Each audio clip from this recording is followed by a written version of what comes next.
Welcome back everyone, Mariah Monetize here, and in today's video we're going to be going over the price of Bitcoin, also getting into some very important news and addressing what caused the Bitcoin price drop yesterday. So if you watched my video yesterday, basically what happened was the SEC was probing into Kraken over staking.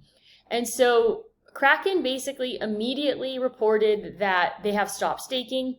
If you do have coins that are being staked on Kraken, they sent out an email basically saying there's nothing that you need to do if you are staking coins. Then Coinbase came out and reported like, hey, we're still offering staking services, which for them is a massive opportunity for people to then transfer their funds from Kraken over to Coinbase. In this whole SEC situation, I mean, there's so many different components to it, but it's so weird that they don't first of all, they're like, oh, you're not following our regulation. Well, they don't really have clear set regulation around cryptocurrency. And so then they just randomly will pick an exchange to do something like this too.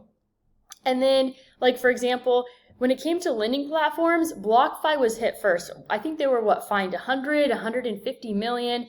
And then we recently saw basically when it came to Coinbase, they said, I believe it was the SEC, they basically were like, oh, you know what, you're not regulating people's KYC enough, so they fine them 100 million, 50 million to be paid to the SEC, and then another 50 million to basically be invested into compliance. So it's so strange that they just will pick random exchanges, and it's usually big ones, right? The most successful ones, to just throw these huge fines on, and it's really frustrating. It just makes no sense. It still makes me feel like we're just in the wild, wild west. But at the same time, it's like, is this the beginning of them just trying to regulate centralized exchanges? The only thing that's going to do is just push everyone onto decentralized platforms, right? When it comes to storing, staking, as well as staking, as well as trading. And so all of those can be done through DeFi. It's definitely more complicated, but it is possible. So, I mean, it's something that we should potentially all consider when it comes to what's going down, is there might be more and more regulation coming out, because it's just like these money grabs, right? That can continuously drive the price down.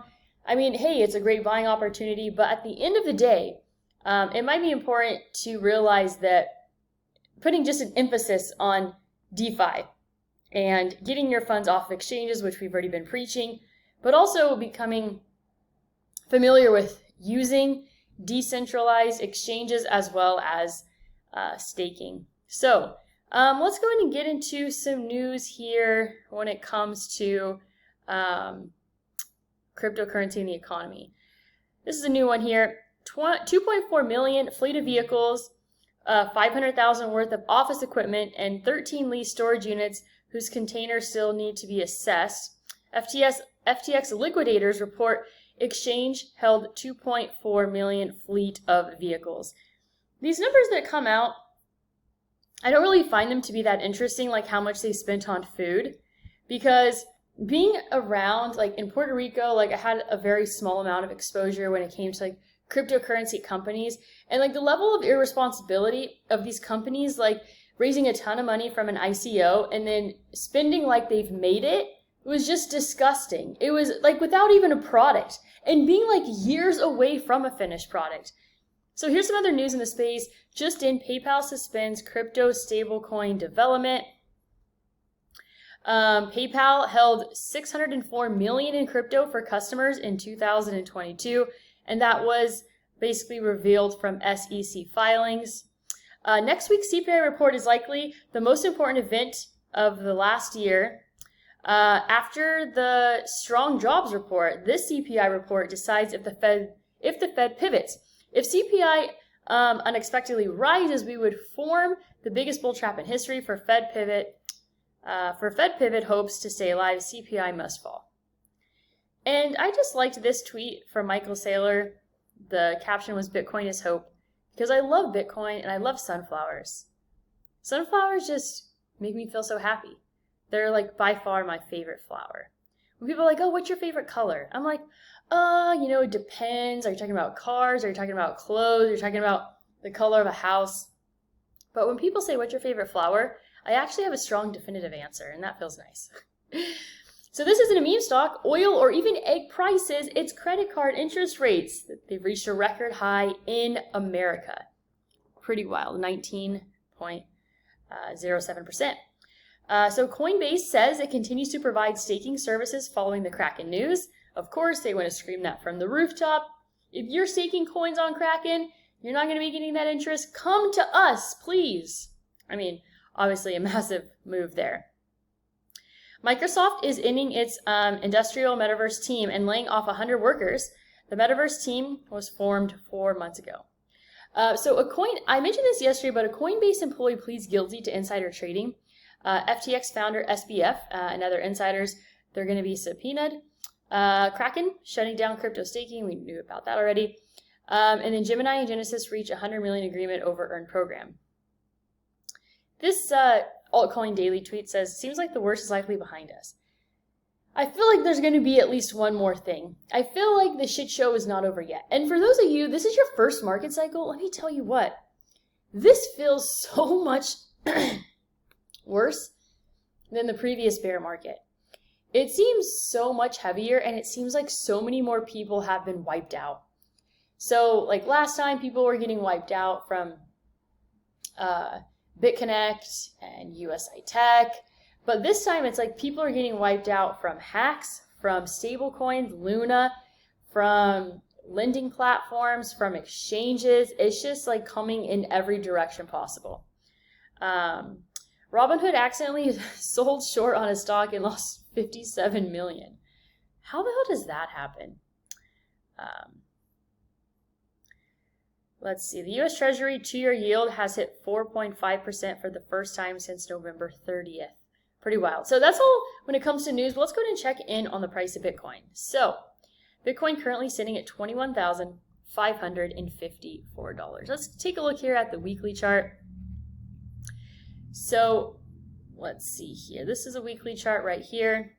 Not giving us a ton, I would say. Not a ton of clarity on the weekly chart. This right here is the daily. So I would anticipate some support over here by this DMA at about 20,000, just above 20,000. That's where I'm anticipating some support for Bitcoin to potentially bounce off of that. Let's take a look here at the 12-hour. 12-hour, obviously not looking too good. A lot of red across the board. When it comes to the 12-hour chart, not showing us any signs of a reversal. This is a 4-hour, same thing, not really showing us any signs of a reversal. Let's go ahead and take a look here at the 1 hour. Wait, sorry, my computer is getting a little bit here on the slow side. Doesn't typically do that, but let's see what's happening. While I'm waiting for this to load, I'm quickly going to mention iTrust Capital. iTrust Capital is a way that you can buy Bitcoin now, withdraw it when you're 59.5 or anytime after that, and not pay any taxes on the gains. You guys, that's huge. And if you use my link down below, you get $100 in free Bitcoin. There is no monthly fee. You can roll over your existing 401k, TSP, 457 and more. You could also basically buy other cryptocurrencies other than Bitcoin, as well as precious metals. And you could trade 24/7 around the clock and only pay a 1% fee, and it is a non-taxable event.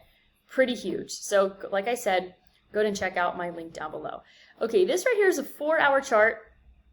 Also not really giving us too much here. I'm basically anticipating Bitcoin to potentially find some support just above $20,000. So 20,000 mark is going to be really quite interesting here on Bitcoin. 1 hour chart not looking good. We're seeing just weakness across the board. Let's see if there's anything hopeful here on the 5 minute. So like I mentioned in yesterday's video, I was looking for actually a potential short-term position, but there was not enough clarity for me to jump into that with confidence. So I definitely held off. I'm very particular on when I jump into a trade. Very, very particular. It has to just be like so overwhelming. I don't really make too many decisions very often because I just don't see the right opportunity. Ethereum sitting at 1508, gold sitting at 1865. We have Coinbase stock sitting at 57. Oh boy, the volatility of Coinbase stock. It was just like $80 at the beginning of the week last week.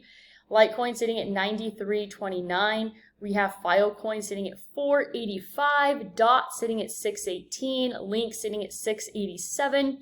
We have here XTZ sitting at 108. We have ADA. What is this? That's the market cap. Never mind. Okay, so this is the Coinbase stock. Let's go ahead and zoom out to the daily chart. And it really feels like it's been a lot more volatile than Bitcoin. So it had a high of 87.63. That was, what day was that? That was February 3rd. So that was last week. Was that last Friday? And then the low of today was 55.97. Quite a swing. So let's compare Coinbase versus Bitcoin on this particular pullback. So we see a 36% pullback within a week on Coinbase. And let's go ahead and see. Yeah, the Bitcoin one doesn't really look as severe. This is the high from the day before. Oh yeah, wow. See, this is like a really great example. So Coinbase was pumping way harder than Bitcoin from a percentage perspective, but then also fell significantly more, whereas Bitcoin had less volatility and not as much of a pullback, right? 35% versus 12%. That is a significant difference. So let's go ahead and take a look here at traditional markets. Tesla was down a little bit, 196. So across the board, we're seeing a lot of red. In electric vehicle related stocks, it was just red across the board. Let's take a look here at traditional markets. We have SPY sitting at 408. A bit of a pullback here.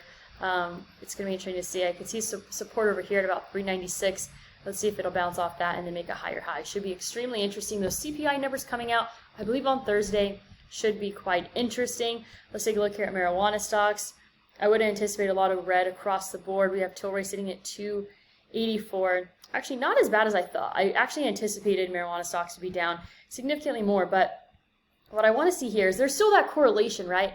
We're still seeing a ton of correlation when it comes to Bitcoin, traditional markets. Let's take a look here at the 15-minute chart here on SPY. So let's see here. Today is the 10th. So you can see here, this is the opening candle. So we had a little bit of a bump in the price, just a lot of choppiness all day. But was a higher high formed? The high of this candle is 408. The high of this candle, 4810, 4814. So barely a higher high was made, and then a pullback. So actually, decently. A little choppiness here on the 15-minute on SPY. But let's take a look at the 15-minute on Bitcoin and see what it did from the opening hours compared to SPY. Because, I mean, sometimes we're not seeing as much correlation on the shorter term time frames, but definitely when you zoom out, you see more correlation here. So let's see. Yeah, not as much. I mean, a little bit here, but then, and this must potentially be after hours. Yeah, so it looks like after hours is when Bitcoin kind of started doing its own thing and falling back quite a bit. So I hope you enjoyed this video on the price of Bitcoin. Obviously, we're seeing a lot of craziness happen with the SEC, but maybe just an opportunity to challenge yourself and learn more about DeFi. I hope you all have an amazing weekend. Get out there, enjoy the sun, spend some time with people that you really do care about.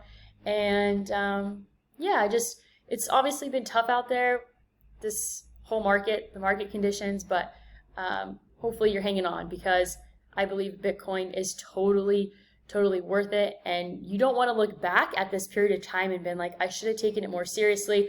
I should have focused on stacking more sats. So all that I have for you today is always go out there and create a portfolio that you love.